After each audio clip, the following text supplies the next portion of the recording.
right, Bootleg Kev Show. We got a special guest in here. Come on now, a legend. The legend, TK Kirkland. Who raised? Come on, put the love together. There you go. Put the energy in the room. Let's go. Put the energy in the room. So, Man. Bootleg Kev. So, listen, everybody, I want to share what's going on in my life. So, Bootleg Kev, been trying to get me on the air for the last few months. And when I found out I was coming to town, I said, okay, cool, I'll do it. So I had another interview with Sway this morning. So I'm still not paying attention, right? So I get here and I sit there because I'm waiting for Bootleg Kev to come in. Right? So I'm sitting out in the lobby all this time waiting for Bootleg Kev to come in because I never knew it was him. And I never thought he was white. I thought he was this black guy from the last show when we did it over at the other building. DJ Head. Second person that thought that. So I'm thinking. My old co-host, it was Bootleg Kev and DJ and I just Head. ran into him a minute ago at Sway. Yes. And That's I'm DJ like, Head. So you confused right now. I was confused. Oh, yeah, I feel you. So that's why I came out. So I'm wait to the brother come in. You know what I'm saying? I'm not gonna sit in there with them. My fat ass I'm was gonna sit in there with the brother. So I'm chilling, you know, and I said when Bootleg Kev come, because I had to go get chips and a soda. He was like, yo, when's your guy getting here? I'm like, which guy are you waiting for? Because He's like, Kev. I'm like, I'm old school. I'm like, where the fuck are my snacks? Like, you know, I'm old school. Like, see, back in the radio station back in the day, they have donuts, they have chips for you. They take care of you. They take no, this is care an independent operation So here. when I came, I said, you know, when Bootleg Kev, I want my $4 back for my chips and my soda. He made you pay for the chips and soda? I paid for the chips and the that's cold. soda. There's a vending machine in the lobby. That's So cold. my point again is, I did not know Bootleg Kev was a white guy, ladies and gentlemen. I think a lot of people don't know for some reason. I thought it was a black dude that I was waiting on. Well, I'm not at all. And you know, me and your son are really good friends. And I'm yes, and I didn't know it was a white guy. And the last time you did our show, it was because your son My son is hooked up all the stuff, but I thought the black dude was Bootleg Kev. DJ Head. So when I saw DJ Head today, you were like, he oh, looked I'm going to see you familiar. later. No. I thought he was somebody totally different. Cause I was like, yo, I know you. He said, yeah, you did something with me and your son, but I couldn't put two and two together. Now it all come full circle. Well, there it is. He was there at the radio station. Yep. You was there. Mm-hmm. I'm thinking it was his show at that time. Yeah, we had a show together. To show together. Yeah. That's where the confusion came. That's some funny shit. That made my day. Well, there's another brother here now, James Jefferson we don't really Jr. care about him. And let me tell you why. Because he got to earn his stripes. He's a young comic. Yes. And we make young comics. We got to be hard on them. Right. So that way, when they get to that certain level, they sit down and like, yeah, I'm the TK Kirkland, and he gave me my flowers, motherfucker kept it real. You know, he's telling motherfuckers, you know, and it's because of him is where I am today. And shout out to TK Kirkland, shout out to all the old comedians. That's what happens when that happens a lot. That's how we talk though. That's what the cold happens part. when comedians like him get old and they blow up. They start They shouting talk you about out. how the OGs put him on game. Like he'll become a multi-millionaire actor and all that. And he'll talk about this moment. You remember the time, you know, Big Kev, I was at Big Kev, and TK Kirk was there. And, you know, and it's something what he said inspired me. And I just went on from there and just took it in and just, and the rest is history. Is that your young comic voice, or is that just specifically made for I'm you? just making it whoever the other person is. You're here. Obviously, you're a legendary comedian. I feel like comedy has been in an extremely interesting space in the last 4 or 5 years in terms of like, you know, free speech. Yeah, you know, people being offended because I feel like, you know, comedians in general, like we kind of look to comedians to say the shit that we can't say. Right. To make light of certain situations that maybe there is no light in. Right. Mm-hmm. Where do you feel like the comedy game is right now? Do you like where it's at? I know there's a lot of dope up and coming young comedians. Well, you have to be smart. Like if you work for somebody, you have sponsors, you work for somebody. You have to protect your money. Because the goal to do this business is to get paid. Right. Not to put yourself in a position to diffuse yourself. I'm going to speak my mind. Because then you're not a businessman. Right. See, if you're a businessman, you gotta fall back because everybody claims to say, oh, yo, you kept it real, you here for the people. But I think 20, 30 years from now, when your ass is old and broke and you need something, I'm saying people that said keep it, you did right, ain't gonna be by your side. Right. You gotta adapt no matter what's going on. Do you gotta be a businessman. What are your thoughts on this whole Joe Rogan controversy that's been happening the last couple of weeks? I thought it was interesting they gave him a hard time, but it goes to show you how they are really behind him and they really respect him, you know, because if it was anybody else, even a step underneath him, it'd have been over. Like in terms of like, obviously he's had a very successful podcast. You have a successful podcast.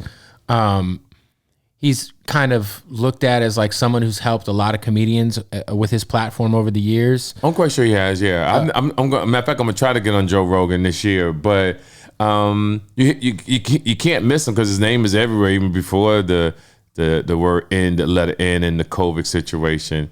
I just believe unless you're a doctor, I think you should stay away from COVID issues. I mean, the tape is the tape, but the tape is the tape. Why isn't the tape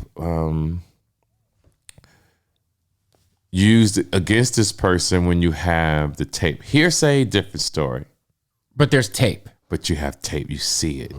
So it can't be good for you. One person, not good for the other person. Right. Do you think, like, because my thing is like, do you think, you know, I think that me and James talked about this, just in general, any use of the N-word is out if you're not a black person. Yeah, absolutely. It's a code, right? If you're black people, we could use it. There's certain like comedians, and you can use it around your friends, but not too. Well, like there's like certain guys like Louis C.K. who's used it in his specials. Like was right in front of Chris Rock that one time on the HBO thing. Is there any sort of like rule with the comedian shit? Like, does comedy leave it wide open if there's a certain context involved, you think? Yeah, because I say nigga all the time. I mean, but you can say that. Yeah, I say nigga all the time. But believe it or not, when I get off stage, I don't use profanity at all. At all? At all. I don't curse at all when I'm off stage. I slowed down a little bit. That's crazy. Yeah, I don't do no profanity whatsoever. So, the N-word is based on your audience. The N-word is based around who you're around. The N-word is based on you feeling comfortable saying it. And like I said, and everything's about choices and common sense. Of course. Because truthfully, some black people don't even sound right saying it. Because you ever just be in the area and you just hear nigga, and you be like, who said that? And it's a black dude. Yeah, so that's definitely true. So we live in a strange time, man. Mm-hmm. You know, the world changed. That's why Bill Cosby got caught up, right? The world changed. It was like he committed the crime today. Mm-hmm. The world changed. He still happened to be still alive and got caught up in the BS, right? So it comes, you know, they say you're going to hide for so long. Well, caught up with him. Do you think someone like Joe Rogan should be canceled, or quote unquote canceled? He should be canceled, but because he didn't get canceled, you look like a fool saying he should get canceled when he stood the storm, right? What's my man, The Rock? Yeah, The Rock was against him because everybody thought Joe was going down. Everyone came after The Rock, and then The Rock retracted his stance. So he did retract. Yeah, he retracted. Well, because originally he had posted in support of him. Right, but I'm saying did he retract it after the last one? No, he retracted, I think, his support for Joe Rogan. Right. He put a tweet out pretty much saying just like, hey, now I know the full narrative. Right. And it still doesn't take away from him because there's a tape. There is a tape. See, they could say that. If there wasn't a tape, again, this conversation would be different. Then you could say, "Oh, he's not racist," but you saw the tape. So when you first seen it, even though we have a tendency to overreact, society overreacts on a lot of things. Especially nowadays, right? Especially nowadays, we overreact. And Joe is I'm quite sure he's an unknown, but I'm quite sure it's an overreaction. I didn't see the tape. Everything I'm hearing, talk about right now is just really hearsay, but I do know there was a tape. And I just want the tape to be consistent with everybody, right? If I saw you doing something on the tape, that's the tape. Like, it can't be good for you, but then somebody else happens and it's not good for you. I think that's wrong. That's fair. So that should be just a general rule for it. Just a general rule. It has to be fair for everybody. But we know, even in my act, I teach people not to be chilled. You know how you ever walk in the room and someone gives you a bigger candy and say, "Oh, well, why we?" That's the black community. Because when whites do something, they say, "Oh, he didn't get the same case," etc. Right? But I tell people all the time that if you read the law library, and if you're in jail, if a black man and white man is arrested, it states in the book that a white man can't get the same charge as a black man. I mean, that's something we've obviously just seen, right? Yeah, it's deep. But what I try to teach people is that's the way of the world, right? And like even when they talk about racism, say I believe racism will always exist. I think people can't get along, right? But we can respect each other. See, there's a difference. I mean, we may like each other, but I'm still going to... If people start saying let's end racism, we're never going to end that. That's impossible because it's human nature. That's a very unrealistic... It's unrealistic, but we can respect each other. I can respect you. You can do that. See, so they need to change it to we're going to respect each other than say let's end racism. Right. I think it changes the whole game. Yeah, I think ending racism is a great thought, right? Right. It sounds all cotton candy, but it's when there's so many variables, where you might be raised, that's so who true. You were raised around, 100%.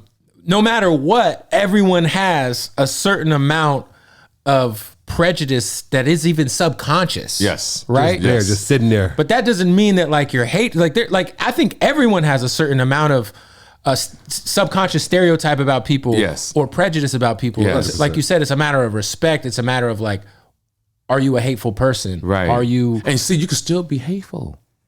That's how powerful respect is. Respect is so powerful that I can hate the fuck out you, but I respect you so much. You know, I'm gonna shut. I mean, that happens a lot in prison. Yeah, listen to me. Between races, like you gotta respect. It's a respect. Like if we was talking in jail and somebody came up and interrupt us by saying excuse me or waiting their turn, you have a problem. I apply those same rules to life. It's not like I've gone to prison for a long time. The rule is I'm so into respect. But when you're in this world today and me being much older, because of wisdom, I kind of have to change my thought a little because I'll always be in an argument. Like, I don't believe you should be up close to me when we in line. Of course. I believe you should have that space. And that's prior to COVID, by the way. Prior to COVID. Give me 3 feet. Fucking space. So what I used to do, when I see somebody too close, I would always take my backpack and throw it on my shoulder and hit them by accident. Like, oh, I'm sorry. Get the fuck out the way. No, for real. Like, I'm for real with that shit, right? Before COVID, give me 3 feet. Yeah, like, why are you up on me? Yeah. Or I'll tell a person, a female, if she's too close or get me to pay a bill, say, you getting close, we're gonna be in a relationship. So step the fuck back. There's nothing wrong with it. So my way of thinking is so manly and respectful and so traditional. But the world is not like that. I'm angry every day, and I have to keep it to myself. I'm angry every day. No, let that shit out, man. No. You can't do that. Because he's gonna end up on fucking TMZ. Yeah, you can't. They're gonna try to cancel him. You got to learn. He lets that get the best. What I'm learning is bite my tongue a little bit. See, so everybody feels like everybody wants to be this quote leader, right? Right. And you can't save the world. You cannot save the world. Cannot save the world. That's facts, right? You got to save your peace, though. Yeah, you got to save your peace. You can teach your close children around you, but you can't save the world. You talked about just you're more of a traditional guy, right? And it feels like in 2022, there's been kind of like a campaign against being a traditional guy. Oh yes, sir. Right? Oh my God. See, because in actuality, I should be off the market, right? See, I should be kind of retired. I should be married. But because of the way I think, I sound old-fashioned to the world. If I talk to a young lady, if I give her my opinion on life, and they look at me like a motherfucker crazy, you know. Or I had a comment the other day where I told on the air that men should have $25,000 in their account before they start fucking, before they start dating. Well, uneducated, and I'm gonna say exactly that, uneducated people was hitting me in my DM, talking about, you ugly motherfucker, you just cause you ugly, a young nigga who ain't got no money could be fucking all day. These are the stories I'm getting. Watch where I'm going. They missed the whole point. They missed the whole motherfucking point. Nigga, I'm a player. I'll never give a bitch $25,000. What I'm telling people is have your shit together before you approach a woman. Because to the people who's gonna listen to this, let me give you some game, some good game. See, when your money right, your choices of hoes is different. See, when you broke, then you fuck with Taco Bell type bitches. See, when you ain't got your money right, you fuck with motherfucking hot dog, wiener schnitzel type bitches. But when your money's right, your choices is different. You move differently. Your options. Everything is fucking different. So to all the people who was listening and commenting on the shit that I said on the Breakfast Club, I wasn't offended by it. It showed me how uneducated the world is. I'll never tell any man to give their money to a female. What I'm saying is, stop fucking broke and nutting in bitches and then having babies that you can't afford to raise. Yeah, that come out here shooting and killing everybody. That you can't take care of the child. You see, you totally overlook what the fuck I was saying. Excuse me for using profanity. I really want them to understand what I'm saying. Right. Like you dumb. I'm gonna say you dumb motherfuckers. Who raised you? Like I'm for real with that shit. Yeah. Like it's you nutting in the bitch and your money ain't right. Girl come back pregnant and now you gonna blame her that she got pregnant. Money ain't right. You can't take care of a kid. Can't put a kid in daycare. Can't even fucking pay for the abortion. Can't even pay for the abortion. Yeah. But because you think you handsome, you can nut in the bitch because you ain't got 25. I've had motherfuckers say I got $5,000 and I'll fuck just like you rich guys. Missing the point. That's a more egotistical way of looking at it. A child, like that's like a 19-year-old's perspective. Like, man, I'm out here fucking bitches. Exactly. Like, that's not the point. Stamps don't matter. Exactly. But what I was giving them game. That's real game. That's some real shit. Have your money right because you won't be 90% of the time you won't be a liar. Also, $25,000. No, I'm gonna say this for good. 90% you won't be a liar. Watch what I'm saying. Most men lie because they ain't got no money. So they lie to bitch to pretend to be something that they not. But if your money right, you still could be fucked up in here. You still could be, but guess what? I'd rather for a man to have money than to be egotistical with the money. I'd rather a man be egotistical with money than not to have money is what I mean. Because when you don't have money, you got low self-esteem, you're a liar. I'd rather for a man to be a little cocky because I hate weak men. I hate whiners. A lot of men whine to get pussy because they complain all the time. So a bitch give you some pussy because she feels sorry for you. Not because you gave her knowledge. Not because you put up on game. Some guys get pussy because they gave a bitch a bag or bought a diamond bracelet, right? But did you take time to see the bitch's character? See, every fine girl you see, you got to ask yourself, as soon as you see her, let me pause for a second. Check out her character. Let me see what kind of substance she has as a woman. What kind of vocabulary does she use? Is she soft when I talk to her? Or do I feel like I'm talking to a man that just got a fat ass and she's cute? You know? Because a real man wants a woman who's soft. You're on the phone talking to her late at night. Does she make you feel good because of the tone of her voice? Or her vocabulary. Or she talking about using vocabulary like niggas talk. You feel like you're talking to your homie. Right. You know what I'm saying? She don't sound nothing like a lady. There's definitely a group of women that are so beautiful until they open their mouth and you're like, shit. Yes, sir. It sound like a mechanic in this bitch. Yes, you understand. So you understand what I'm saying? So I want to make sure this segment is to the world because it's so important for them to understand what I mean and for how it's important to have a soft woman that you could talk to. It changes everything. Hey, what up? We got to stop the podcast real quick. Shout out to my bookie, man. Listen, if you know anything about me, you know I like to gamble on sports. And I've been using my bookie for so long. Go to mybookie.ag. Check it out. They're doing the MyBookie double deposit bonus. This is how this works. You sign up, you make a deposit, you use the promo code BOOTLEG, and you're going to get double your money. They're going to match your deposit up to $1,000. There's so much action right now, too. The NBA season is going crazy. Maybe you could do a future, right? Who do you think is going to win the MVP? I don't know. Is it going to be Giannis? Is it going to be Devin Booker? Is it going to be Jokic? Certainly ain't going to be motherfucking Russell Westbrook.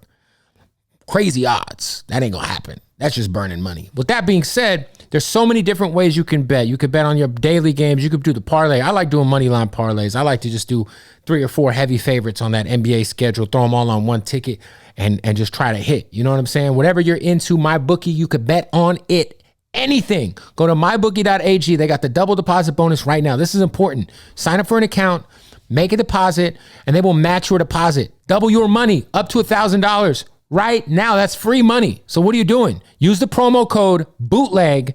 when you sign up and you can double your money. Get in on some of this NBA action, man. It's NBA season, all-star games this weekend. So much. You could bet on the three-point contest, the motherfucking dunk contest, whatever the fuck is going on. Who's going to be the MVP of the all-star game? I don't know, but you could bet on it. You could bet on anything. So make sure one more time, that's MyBookie. Double your first deposit up to $1,000 using that promo code BOOTLEG. Place your bets. What are we doing? Bet on anything, anytime, anywhere with MyBookie, motherfucker. Let's go. I remember one time I was in Jersey, my hometown, Jersey City, and I did a show. A bitch was fine than a motherfucker after the show. But her vocabulary, she thought she was a dude. We was at the bar, right? At my after party. And she was cursing. I said, yo, babe, you know, Mom, you curse a little too much. This is what she said. Oh, you don't know who I am. People, you was talking like a nigga. Like this was her turf. It got so bad, like I had to leave because somehow there was a misunderstanding that it was like we was about to go to war. Wow. I had to leave. The other night I did a show at the Stress Factory in Jersey. And it was just a misunderstanding. I came in, the ladies were acting crazy, and I couldn't see because the lights was in my eye. Yeah. I was like, okay, hoes, you know, being funny. But they took it too serious. But there was a female who was the alpha male. She controlled the energy of the other females. So when she felt disrespected, everyone else felt disrespected. Even after the show, we were talking, the conversation was getting a little heated. Because this is someone in the crowd or a fellow comedian? In the crowd. Okay, in the crowd. She was acting like a dude. She had men qualities. So I said, you a gang member? I had to ask her that. She got offended, but bitch, I meant what I said because you acting like a man. So when she left, all the ladies and us was cool. I said, hey, come back tomorrow because I think this went off the wrong way. I'm gonna make sure y'all get tickets tomorrow. But they didn't come. And being on this earth long enough, I know is because the female who thought she was a man still felt offended. Maybe she identified as a man. Listen to me, you know, I've been around so long that I know this young lady felt like she was a dude, or she got men qualities, she hung around men so long that she picked up their ways, and that's another bad habit. We talk about men dressing like women or acting like women, but we got women who are still women who pick up the behavior of men. Their mindset, the way they move, it's like a man. There's nothing feminine about them except the makeup, the eyelashes, but they move like a dude. They think like a dude. And then they wonder why they get cheated on. They wonder why they can't keep a relationship. Because don't get me wrong, a man a nut in you all day. You got a fat ass, you cute. But baby, are you soft? I don't feel the softness. Even this rolling up a blunt, Now, people do this today. Oh, yeah. The women who roll backward better than me is a lot. I've run into them often. Yes. It's to me, and because I'm older, I think it's wrong. I mean, that's the way you young men move today. I don't know. I'm just against it. Me. Right. I think that it's a generational thing too, because I think a lot of women in like that are being raised in this generation by younger people are raised in a very hustler mind state. Everything's kind of like a come up. If we think doesn't of have nothing to do with rolling weed. No, I just mean in terms of like, at least when I DJ gigs or like just some of the people who I'm around, like I'm like a lot of women are like you said, they have that mentality that when we were growing up we had, but their mentality is like, how can I hit a lick on this dude, or how can I, OnlyFans is popping. Like women are like very much. You mean hustlers as far as getting money? Getting money. Yeah, but we still talk about two different things. Yeah. Hustling and personality is two different things. Fair enough. Hustling is hustling. Regardless. I'm not against a woman hustling because you still can be a lady and hustle. You ain't gotta act like a dude to hustle. You ain't gotta have your pants sag. You ain't gotta talk reckless to still hustle. Just gotta know how to hustle. Right. Well, if a woman's sagging her pants, she might just be a lesbian. Right, but I'm just using an example. You still can have a dress on and be a hustler. No, for sure. Right? You still could be I'm just talking about the softness of a woman. Now, this is gonna go over a lot of people's heads. Some people like, oh, he's sexist and all this. And I might be. It's because I'm in my 60s. So, by the way, you look great. Black don't crack. Thank you. No black crack. I just take care of myself. 60 years old, man. You seen some rough 60-year-olds. Yeah. You look fucking great. You look 40 years old. Yeah, so that's my thing too. People think I look young, but I'm in my 60s. Your perspective is a little different. It's a little different. So what I'm saying is I'm smart enough to know that my way of thinking is probably old and it is what it is. Right. And I'm going to deal with that. And I know I can't change the world. So I'm man enough to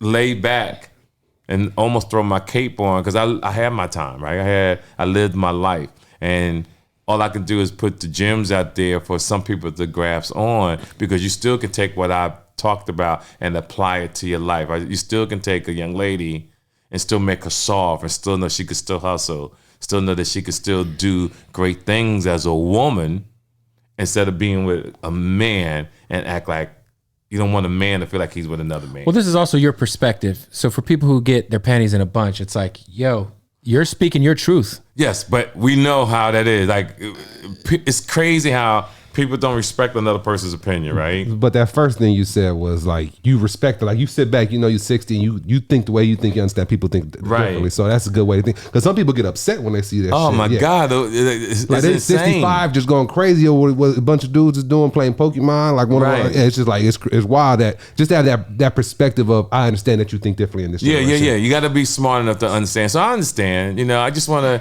share to the world. Just my take and perspective on these things. That's all. That's fair. And I think there is something to be said about why I know a lot of women that are single in their 30s because they conducted themselves a certain way throughout all of their 20s. Yes. And now they're just kind of bitter. Right. I think that's why people kind of love Kevin Samuels so much. Right. Because he kind of holds everyone over the fire, whether it's a guy. And even on the other end of the spectrum, so we're not being sexist here, like you said about the men having 25 grand before they start fucking. Imagine you're 20 years old, you got no money to your name, and all of your effort and anything you apply yourself to is just getting pussy. You're going to be broke for the rest of your fucking life. But here's the thing. That's a good way and to what you're saying is right. So here's the answer to that. Just like when you're young, you're ambitious to buy a car. You're ambitious to buy a house. I want men to be ambitious to save money, not to get to the female. Say, let me stack my money so I'm right before I go to the female. Because when you're confident, you got a little bit of change. Like I said, your choices of women is different. And it based on generation, right? Based on parents. Parents should teach their kids, hey, start stacking your money. Start doing this, when they're really a young person, because most parents wait till their child is 18 and say, hey, you're on your own, got to get a job. Figure it out. And you figure it out. At 18, when you had 18 years to really prepare for me to have something when I walk out this door. You left, Mom, you got me at 0. Yeah. So from 18 now, I got to catch up with life. But we had 18 years. Like, could you imagine somebody put $100, $200 a month away in something for 18 years for your child? Like when they get 18, you have something to put in their hand. But most of us are at 0 at 18. Or even just like kids who, a lot of kids who are 15, 16, any extra money that they get goes to like gaming or like some shit. It's like, yo, just right. So when people hear me, it sounds unrealistic, but if you get that mindset right, start getting it right, you can get your money. And it's really not for anybody over 14. Right. It's the mindset is for people really young, because those are the people who are really listening to me.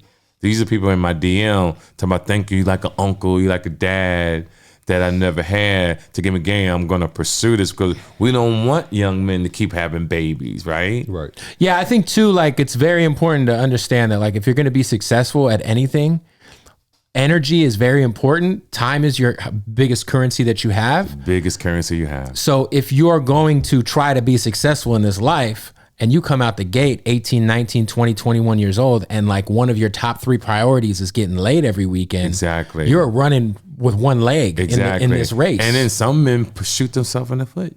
Because they have a baby. 2 or 3. And they have before 25. And that's where it's like, okay, what do you realistically expect to happen with your life now? Thank you. You dug your own grave. Because most people aren't extremely blessed with like an insane talent that transcends. Right. And even if you are, the chances of that actually you cutting through, so much luck is involved. So much luck. So much hard work that you might not even have time to put in now because you got to worry about feeding 3 kids. Right, that's so true. What about marriage at a young age? Like, is that cutting your feet off? I think it's the worst thing in the world, but some people could pull off. He pulled it off. I mean, I'm 35, so he's still young. Yeah, okay, yeah, fair he's enough. still a youngster, but it's good for some people. Because sometimes marrying somebody can motivate you. Because right now you're not married, you're single. You've been married in the past? Never been married. Never been married. Yeah, never been married. Never proposed or nothing like that. No, that's corny as hell to me. How many children do you have? I have 7. How many baby mamas? 7. Oh, so you're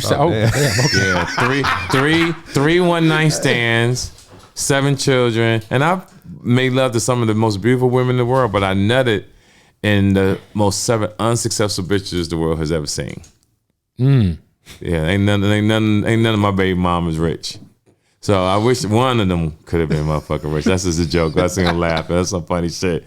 But no, shout out to my kids' moms. But you know, my that life is for me. Like my oldest son, he's like, Dad, I want to be like you. You know, I want to have a family. And I said, okay, son, well, have your own family and have your own motherfucking kids, and you could have everybody under one roof. The reason why I say this on the air is that I want people to understand, to avoid depression, you have to play the hand that you dealt. See, if you play your hand and know who you are, you're going to be happy. But when you start looking at somebody else's motherfucking hand. Or start thinking, well, what if? Exactly. Then those where the problems come, the issues. If you accept the hand that's given to you and you just deal with it and look forward and do what you got to do, your happiness will be. But like you said, when you start pocket watching other people, people who you watching other relationships, people who you perceive to be your peers, maybe in the same field, or you start dwelling too much on what could have happened, what should have happened, then you're gonna you're done. Right. And it all goes back to human nature, like you said earlier, right? We all get jealous, we all get angry. Right. So I tell people, control your emotion. It's one of the most, if you can train yourself over the years to control your emotions, you won. That's real. You 100%. Won. You have won. I swear to God, because once you in control, you still get the anger, like but control. But you control. That's why I would tell people to rest as much as you can the night before, because when you're not well rested, you get angry easier. You'll snap at somebody. You'll hurt somebody because you didn't have proper sleep the night before. So when people say, hey, old people go to bed early, you know, I go to bed early, but I wake up. I can go to bed at 10 o'clock and still wake up before you and feel like I slept all day. You know, that's because I worked so hard in my whole life and got successful that I just enjoy life. Like I like getting up early. And start the whole motherfucking day because I enjoy it. Well, there's a different energy. I feel like when you really finally grow up, you stop sleeping until like 11 a.m. Right. You start waking up before 8. You realize like your life, your day just becomes so much more productive. Right, because think of what you made of yourself. Right. You look forward to doing this. Yeah. This makes you feel successful. Your wife knows where you're going. You feel good about it. 100%. Even when you talk to someone about what you have, you may not realize it, but I'm telling you what it sounds like. Accomplishments. You accomplished something. That's motivating. You own something. You're doing something. Yeah. And I always tell guys, as you get older and you sit down with a woman, when you start saying what you've done and what you're about to do and not be lying, it makes a woman pussy wet. It makes her interested in you because you have accomplishments. And that's what a man should also look in a female. Okay, babe, I see the fat ass. I see the bag. But where's your head at? Where's your head at? What have you accomplished? You're 30-something, but what have you accomplished? Are you a real estate agent? Did you graduate from college? Do you own an eyelash shop? What do you own? Yeah. What are your aspirations? What's your aspirations? Yeah. That's deep, but that's what people should look at. There's a lot of motherfuckers mad right now. I'm telling you. Is there a bare minimum? Because you said a guy should have 25K. And it's not really 25,000. What about for a female? No. It's really not 25,000. The idea that 25K is more like just have something. Just have something. It's just a metaphor. I just threw that number out. But I'm saying for females now. It should be the same. But have something. Right. You know, like a woman should have money not to give to a man. Right. A woman should have money too that she's with a guy. Really, the way I came up with this is two people had money when they meet and it didn't work out. Guess what? The transition is I can go get me a place. You go get your place. Smooth. If one person is we broke, one's gonna try to hold on to the other person, don't want to really leave. Right.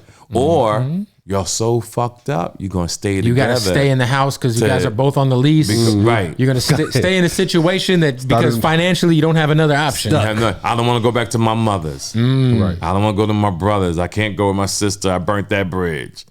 So I know it's hard to understand what I'm saying, but before you even put yourself in that situation, try to get the money. But you know what most 90% of people do? They fuck, get the girl pregnant, and then they behind the 8 ball. That's so crazy because everything you said is real shit. But people take a little clip and just make it this whole thing that you're not saying. Like what you said about the 25K, that's some real ass shit. How do you feel makes sense to me. I mean, how do you feel about clips? Like you had an hour interview and everybody judges it off a 30-second clip. How does that feel to you? Yeah, I don't care, because we got platforms like this. There's context, right? Somebody's gonna hear the information. Right. And take it in. Yeah, somebody's going to hear it. And there's people already got their opinion of you. They're going to think and like I said, 25,000 is just my number. Doesn't mean realistically you have to have 25. Right. Have something. When you say hello to that young lady, you got something. Right. Instead you just got a couple thousand, you're going to get a hotel room. Right. You're going to have a little breakfast, but you're going to nut in her. Let's keep it real. A guy's going to nut. How's she pregnant? Then what? Yeah. Some of you are going to lie and say, give her the wrong name. Some of y'all going to curse out with the hot bitch. That ain't my kid. And girls, go take it deeper. You let a man get on top of you and none, and you have a baby. But you know what no one never talks about? How you can die giving birth. That's real. And complications. If you don't love a man enough to get on that table, see, to have a baby, you should truly love a nigga. That's some real shit. Because you could die. You know how many people get on the fucking table? I got pregnant, you're going to have a baby, and you don't even know nothing about the man. But you're going to get it there and risk your life. So you saying don't fuck unless you're ready to die for that. You got to love the motherfucker. Yeah, that's wild. So there's gonna be people who are gonna be like, well, this guy's got 7 kids from 7 baby mamas. But I'm rich. So it's different. So it's cool. I'm you rich. can handle all that comes with that. There's a difference. And I didn't have my kids young. All my kids came after 27. Right. I didn't have kids in my 18, 19, 20. Right. I had them at the 27. Why do you think you never got married or settled down? I've always felt that women mentally was petty. I mean, okay. This is... You got something to say, Kev? I agree. I mean, listen, based on my experience with women in this world, every woman is petty as fuck. Yes. And I can't take it.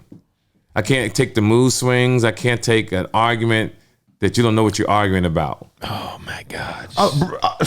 What? Welcome to my life. I've been in a relationship for 13 years. I'm finally proposed to my girl. I've been through that. I just had one of those the other day where I'm just like, what the fuck is going on?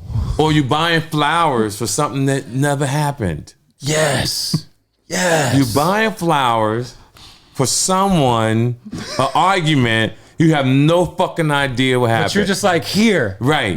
And I'm the kind of guy. Shut the fuck up. Yeah, I'm the kind of guy. I don't mind a good argument if there's substance. If there's something to argue about. Yeah. You break off into a Google's map that's over here, and you start over here. What happens a lot is I feel like women, people, there'll be so much suppressed anger about a bunch of little shit that eventually there's just a fight about. Like you said, what are we fighting about? Exactly. It gotta make sense. Yeah. Like did I do this? If I did this, I fucked up. That's my bad. And you can deal with it. But let's talk, because you know what? I know I did that wrong. Now we can have an adult conversation. But to argue. So you just never could get over that aspect of. I've always felt women, and then by me being successful, women always sabotage the relationship because they didn't believe. And they don't trust you? Or they didn't trust me, or they didn't believe I was actually dating them. Oh, okay. So it was that insecurity. When you're successful, when you're on the road, when you're TK Kirkland. Yeah. I mean, all that. Always and then plus I'm always going, so it wouldn't be fair to a woman. Right. Because I'm always going. Like the pandemic was really a great thing for me because out of 30-something years, I was able to stay home for the first time. Like I've never been in one place. You've always been on the road, man. Yeah, always been on the road. Killing it. Like the thing that I tell people that even though you got people who went on to do good movies and get famous, and they have the highs, right? Right. But I've been consistent 37 years.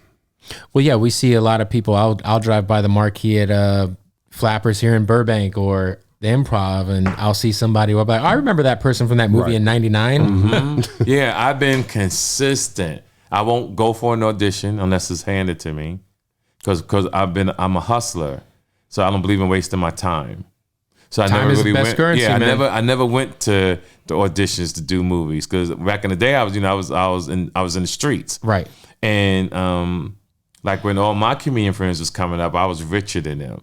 The Faison Loves, the D.L. Hughley's. I'm the one that had the money. So, but the way society changed, sometimes I want to go on social media with a fucking bag of money that motherfuckers know. Like, yo, they ain't doing motherfuckers getting it.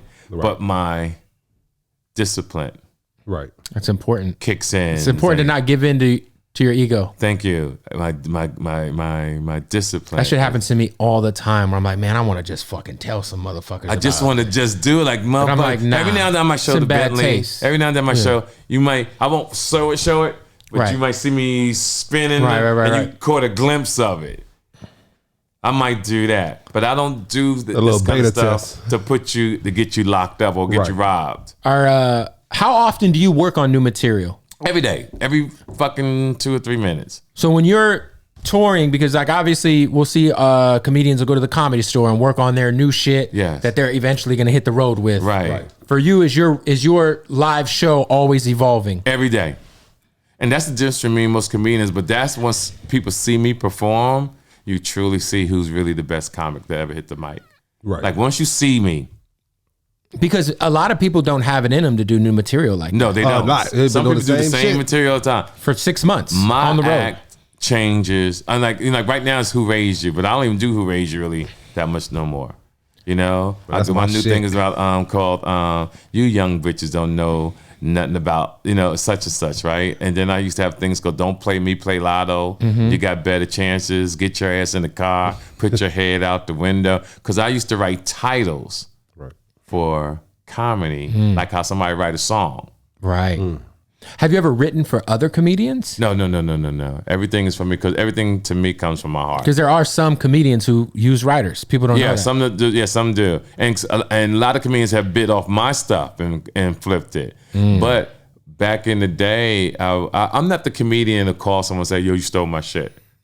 But that happens a lot. I think that's petty too. Like, no disrespect, I don't really fuck with comedians. I'm much older than them, and I'm a street nigga. So my way of thinking is different. Like, I don't really hang with comedians. I don't go over your house. We ain't gonna hang out. If I see you, we'll have a drink for a minute, but I go on about my business because I'm 20 years older than you. And coming up hustling, getting my education as a college, being an athlete, I just saw the world differently. So I always tell people that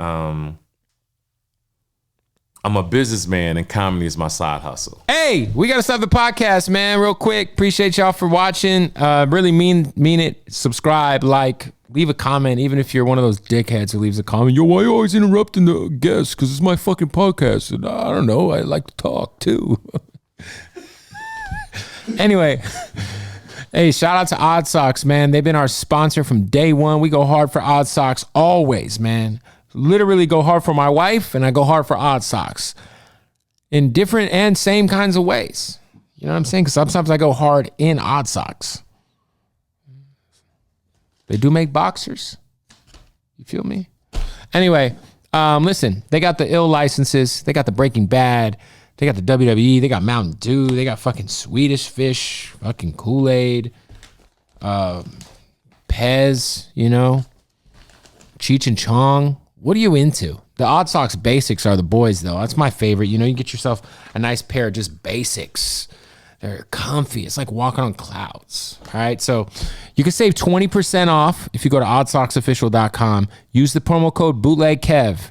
That's one word, Bootleg Kev, all together at checkout. 20% off oddsocksofficial.com. Go show some love and let's get back to the interview. Right. Because I seen IG comedians that literally, there's one dude, literally your bit about some girls about to graduate from high school. Right. Literally said that whole joke verbatim, and I called him out. That shit happens a lot. It happens all tweets. To all the comedians watching, you ever see somebody biting somebody else's shit, call them out. Because I make videos on IG, and every now and then I say, like my boy TK would say, "Who raised you?" Because somebody does stupid shit. Yeah. No, I do feel like there's such a generation or like demographic separation between people who watch stand up and people who are on IG or TikTok comedians. That there are people who like Patrice O'Neal. There was some dude on YouTube who stole his whole shit for like a year and a half. I remember that. And because it's a different world, right? You know, finally people started to really kind of hold this over the fire. It's crazy how you can do that and feel like you accomplished something. It's a short nut. It is what it is. Man. That's all what TikTok is. Just copying. And see, in my style, it's like Mike Epps was saying one day. He said, you can't really steal TK Kirkland shit because my shit's not recycled jokes. Mm-hmm. Right. My shit's like, I actually have lived it. You know, like my shit is for real. And if you do it, you got to have a certain swag or persona about you. You know, like right now I'm talking about how I only date married women and women who are in a relationship because I know you hoes ain't happy. Them the kind of bitches I fuck with. Our niggas can't say that, you know? And you know, and then I talk about how and I said, and one of my bitches I have been fucking for years died during COVID. Let me get out of here. Jesus. And I said, she died during COVID. And I said, we had to, couldn't go to the funeral. So you had to have the shit on Zoom.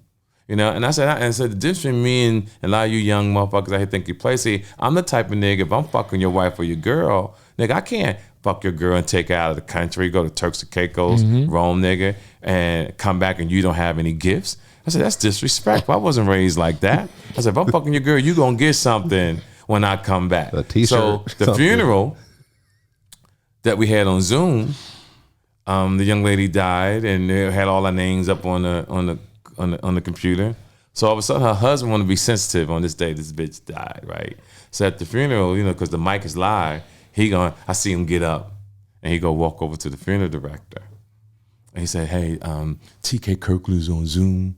He's been having an affair with my wife over 15 years. Is there any way we could block him?" And the funeral director's like, "Look, I don't block nobody. I only embalm people." So when he came back to get a seat, he took his jacket off and threw it over the camera. Now, people may not understand, but I bought that nigga that jacket in 2005. Can you imagine? Can you imagine how I felt knowing that's the jacket that you bought? I bought you, motherfucker, and you have the nerve to throw it on the camera? Hey, disrespectful ass. This really happened? No, I just made it up. That's the thing. Like, there's some comedians that will say shit just out of shock. I believed every fucking word you just said. But the code is having the ability to lure you in. See, I'm a great storyteller. 100%. That's some real shit. That's hilarious. I had your undivided attention. You see, I leaned in the cameraman. I was like, and the people gonna watch it, they're gonna be like, whoa. Then that would kill on stage. Oh yeah, I do it already. Oh, that's amazing. Yeah. We were talking off the camera a bit about just some of the, because you're obviously a creative guy, you're a great writer. We were talking about how you're into Ozark. Yes. Now you think that's the great, we were talking about 50 Cent's whole entire power, world. BMF, 50's just influencing other drug dealers of the next generation. Because what people see, they start reacting, right? So 50 took something and flipped it, and he made whole stars. It should be 50 stars in the re-up. That's what it should be called, 100%. Right? And all shows are good. And shout out to 50. I used to introduce 50 on the Rough Riders tour. Right. Oh shit! Back in the day before, right when he got shot. Oh, wow. Yeah, that was like early 50. Yeah, that was before G-Unit. Yeah. That was Columbia Records 50. Yeah, Columbia Records. Yeah. So me and him was good. And to see what he's done is just awesome. So shout out to 50. Come on now. With the TV show Ozark, I get deep into TV and film. So I look at everything, the scenery in the background, the dialogue, the casting director who casts that show or shows, right? Because that person, see, you can get 2 or 3 good actors, but Ozark, everybody down to the bar, everybody down to who putting gas in the car, everybody who's walking by was strategically planned. So whoever did that just did a phenomenal job because there's no weakness. The only thing that bothered me is with Ozark was that Marty is always getting out of one situation, going right into some other shit. Bullshit. And I build my life as finding the solution so I can have peace of mind. Right. He's never got peace of mind. He's never had peace of mind. So that's irritating to me because I teach my children that, right? What's the solution? So we wouldn't have a solution. So at least I don't give a fuck it's 2 days, 3 days, or a month. I want some peace of mind somewhere in there. Marty's like, motherfucker, gonna have a heart attack. Yeah, it's crazy. It's crazy. That's to you. Is that's your GOAT TV show though? Number one. Yeah, well, I'm mad that I got it off on the first day. I watched the whole season 4 in one day. Just got it out the way. And I was wondering why I was up to like 7, 8 in the morning. But man, it was worth it. Fire. That's how interesting it had. It's a great show. It had me on the edge of my seat. And I want to thank you, my man, for having me on your show. I want to thank you for great questions. A lot of people don't know what to ask me or to talk to me about. And I feel like you talk to me like a man, to talk about man things that people around the world can use and apply to their life. Because even if we get 90% of people don't understand, that 10% is worth. Well, I think anything these days, people are very uninterested in the actual point as much as they're interested in being mad. Exactly. I totally agree with you. Everyone wants to be emotional. Yes. And the wild thing about that is you could be talking to somebody and they agree with you 95% of the way. If you don't align the 5%, they're going to just attack that 5%. I mean, that's kind of America right now. They want to be hate. They want to just hate. The goal is, we're in a very interesting place in life. You guys' age group, man, brother. Thank God you're married though. You at your age, that age group you're in is in danger. I could see it. Those 90s. I just think in 80s. general, if we think about like this, the period of time we're in, I think what's weird about kind of, obviously 4 years of Trump, that America was very much here and here, but with some of the COVID stuff that's been happening, over here starting to kind of overlap on the. It's just all insane. Like, I was thinking about this other day. Like, years ago, you never think of anybody fighting in the airplane. True. It's gone to a whole nother level. It's just anger. People getting out the car and shooting each other because of one slight little mistake, because you cut a person off by accident, because it just happened. It wasn't like I was trying to be rude. Shit happens. Or people beating each other up for no reason, smash and grab. People coming in and breaking to get jewelry. What? That you can't sell? That you risk going to prison for? Young kids, young rappers who are dying at an alarming rate more so than ever before. Oh no, it's the hip hop thing is crazy right now. It's insane. We're losing people every young couple Dolph, months. Nipsey, and all these people dying because they got hate. Like, millions of people love you, but it only take one hater to get you. And most of those people are from where you're from. Yes. There's no hate that you're ever going to get if you're successful than from where you're from, because those people are like, why wouldn't it me? Right. It's like Dr. Dre used to say when we used to be in the studio down in Torrance, and he used to always say, you can't touch what you can't see. So what's the solution? You move out the way, and you still can help people, but you ain't got to actually be there. Don't be too accessible. Don't be too accessible. And to prove a point, Martin Luther King, Malcolm X, everybody who was those type of people or if the government didn't get you, your own people will get you. So you got to stay moving. Real quick, give us a story just being on the road for that Rough Riders tour. Obviously, that's... The Rough Rider tour, I'll tell you. Because what year was that? That was what, 99? 98, 99. The great thing about the Rough Rider tour, even to this day, is the respect that everybody gives me. I remember one day in Miami, walking down. Matter of fact, Eros was with me. We was in Miami, and how Baby and them and his brother was just driving down the street. They pulled over. So is this the Rough Riders Cash Money tour? Rough Riders Cash Money tour. Yeah. Yeah. At that time, Rough Riders was the biggest shit, and it was Cash Money. I mean, they were both big, but DMX was the... Yeah, right. And it was just great. So from DMX to the Rough Rider, so in comedy, when comedians say they such and such, the world will tell you that TK Kirkland is truly the man. You may not see him in the movie, but I did some things that no other comic truly have done. I toured with some of the biggest. And you hosted that tour, so that's... I hosted that tour, the Hard Knock Life tour with Jay-Z. You hosted the Hard Knock Life? Yeah. I was 12 years old when I went to hosted that. Method Man and Redman flying around in the air. Yep, sure was. Wow. I hosted the Straight Outta Compton tour. I've done it all. Also, shout out to another guy who Alex Thomas. When I was a kid, he hosted the Up and Smoke tour. Well, Alex don't know he almost got fired on that tour. On the Up and Smoke tour? Because Dr. Dre and them was in Detroit. They was gonna fire him. Bring you on? Knew that, and because they was my crew. Yeah. And they went in the back, and what we decided was, I said, no. This is the first time I ever mentioned it. I said, no, Alex, my man, let him hold that. And then 2 weeks later, I had got the Cash Money tour. Yeah, so that means I would have had all those tours. What was like backstage like in 99, 98 with the Rough Riders and Cash Money? Here's the thing. There was much respect, but what the problem was is when we put Made Men on the concert, on the tour. Benzino, right? Yeah, Benzino. So when we got to Boston, apparently the night before, DMX had a situation with a female. And I didn't notice, because when I hung out with everybody, I was my own guy. Right. So when we come back to the stadium, I'm hearing the commotion. I'm still minding my business.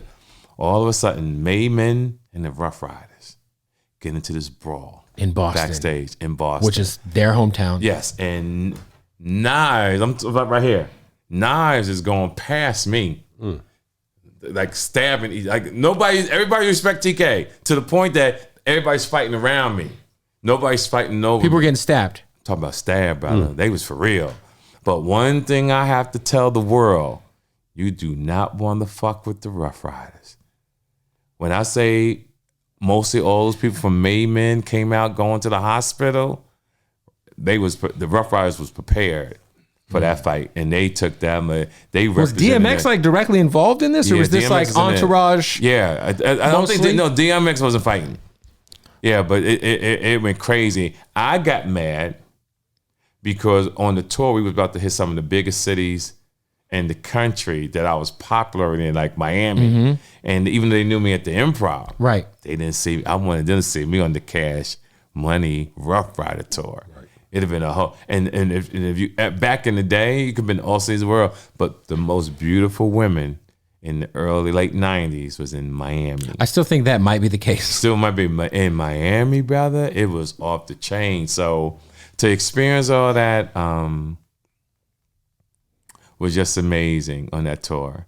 And I tell people to this day, to see DMX perform, there's a lot of great rappers, but to see DMX perform on stage by himself, it's unbelievable what he was capable of doing. The way he captivated crowds. By himself. By him. You couldn't take your eyes off him. Yeah.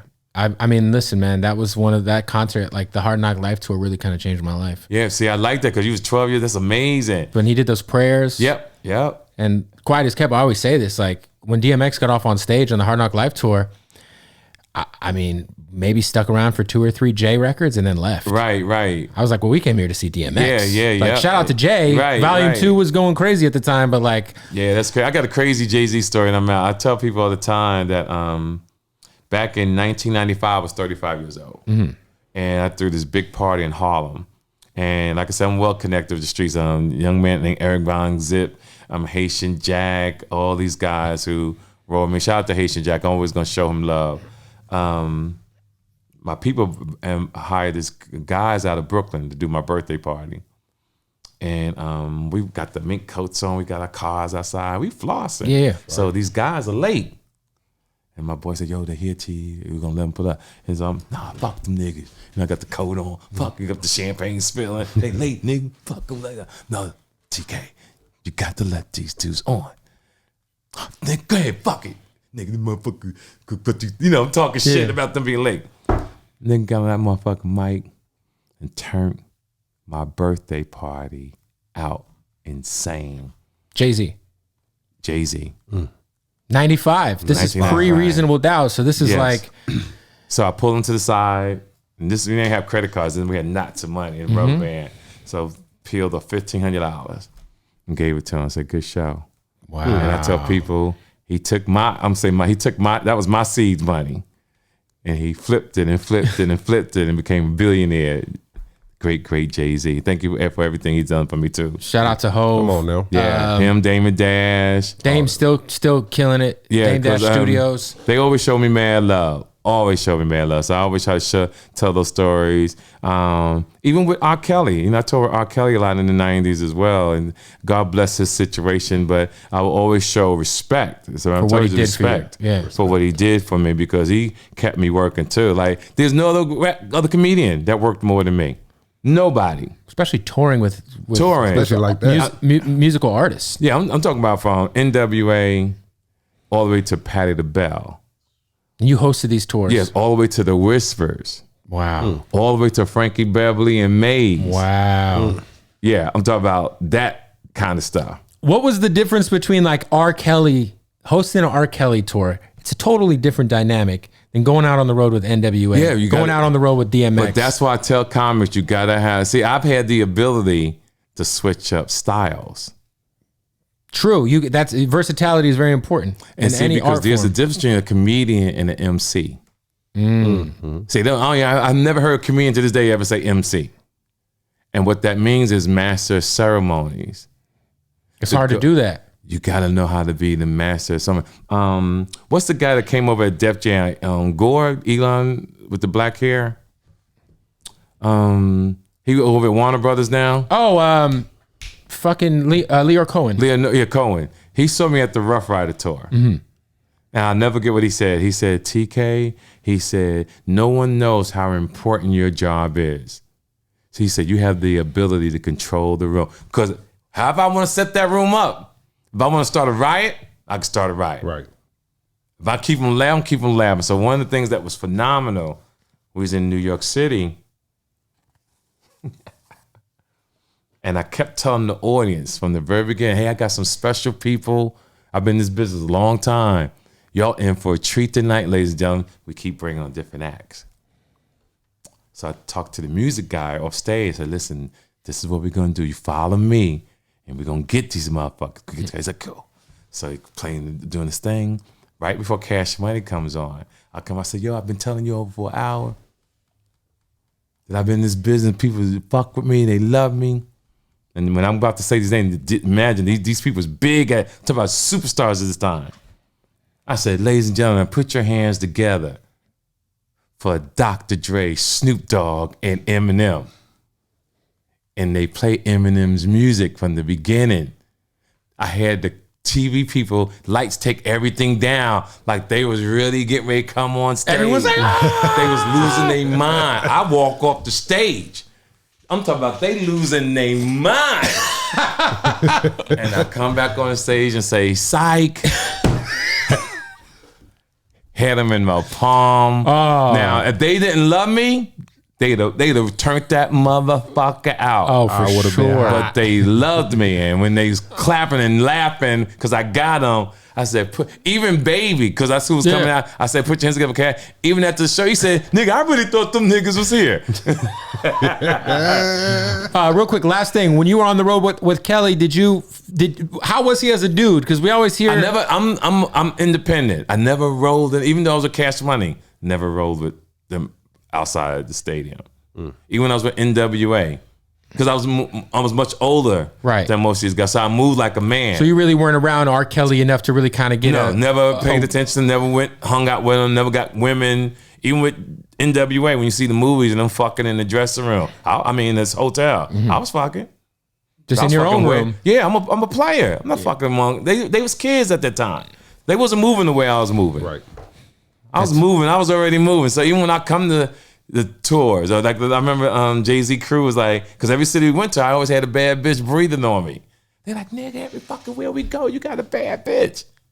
Everywhere I went, every city, I had a bad Still the case? You still got? Yeah, I still keep a bad bitch breathing on me. The nice rotation across the country. But now I don't fuck no more. I snuggle with bitches. I respect it. Yeah, see, I snuggle. Is that from a choice or just from like you're just tired? I'm just tired.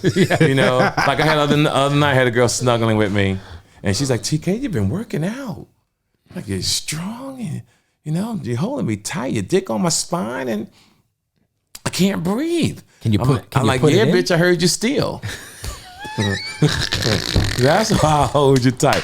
TK Kirkland, ladies and gentlemen. TK Kirkland. There it is.